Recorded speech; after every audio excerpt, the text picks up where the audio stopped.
Какво ако първото нещо, което правите сутрин, може да повиши настроението ви? Да повиши фокуса ви и да ви помогне да спите по-добре вечер?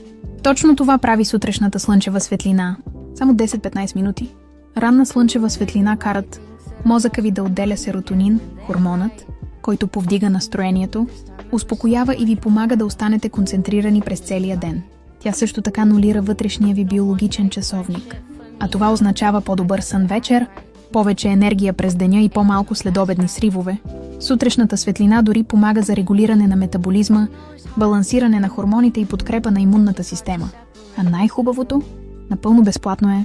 Затова утре сутрин пропуснете телефона. Излезте навън, оставете слънчевата светлина да достигне очите ви, без слънчеви очила, само за няколко минути. Тялото ви ще ви бъде благодарно.